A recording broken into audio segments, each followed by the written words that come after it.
हर खबर पर होगी आपकी पकड़। डाउनलोड कीजिए एबीपी लाइव ऐप। और आइए सीधे रुख करते हैं। इस वक्त मेरे साथ मेरे सहयोगी पंकज झा मौजूद हैं, बिहार की जमीन से हमारे साथ सीधे जुड़ रहे हैं। और जरा जानते और समझते हैं पंकज जी से कि तारीखों का ऐलान हो गया है बिहार में चुनाव के। अब तो टिकट और उम्मीदवारों के नाम सामने आने चाहिए ना। यहां तो अभी तक गठबंधन में कौन किसके साथ होगा, सीट बंटवारा कैसे होगा, यही साफ नहीं है पंकज। बिल्कुल साफ है। देखिए कि 2015 जो 5 साल पहले चुनाव हुआ था रोमाना, उसमें जेडीयू और आरजेडी एक साथ थे। इस बार बिल्कुल उलट है। एनडीए में बीजेपी है और जेडीयू है, उधर कांग्रेस और आरजेडी है मेन। और अभी तय नहीं हो पाया है चिराग पासवान की वजह से, यानी लोक जनशक्ति पार्टी को कितनी सीटें मिलेंगी। जीतन राम मांझी की कल नीतीश कुमार से मुलाकात हुई थी। एक तो पहले है कि कौन पार्टी कितनी सीटों पर लड़ेगी। बड़े भाई के रोल में जेडीयू रहेगी, ये तय है, कह दिया गया है कि नीतीश कुमार कैप्टन। उसके बाद सीटों का एक्सचेंज भी होना है, क्योंकि 2015 में अलग थे। जिस सीट पे बीजेपी भी लड़ी थी वहां पर जेडीयू भी लड़ी थी। अब वहां कौन लड़ेगा, सीटों के एक्सचेंज को लेकर के हालात बिगड़े हुए हैं। चिराग पासवान को कैसे समझाया जाए, वो एनडीए में बने रहेंगे, इस तरह के संकेत मिल रहे हैं।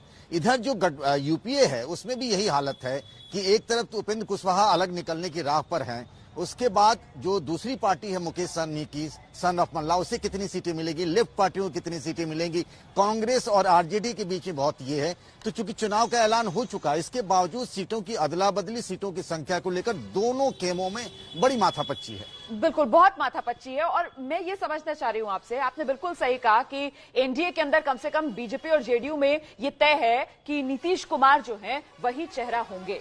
लेकिन नीतीश कप्तान, ये तो महागठबंधन 2015 में भी था ना, पर तब वहां पर आरजेडी और जेडीयू के बीच जो सीट बंटवारा हुआ था उसमें सीटें 101 बराबरी की बटी थी दोनों दलों में।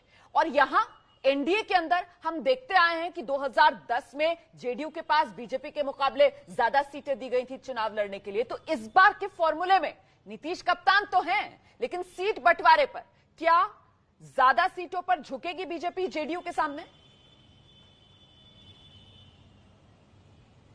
देखिए, ये करीब करीब तय है कि इस बार जेडीयू अधिक सीटों पर लड़ेगी, भले ही एक सीट अधिक लड़े वो बीजेपी से।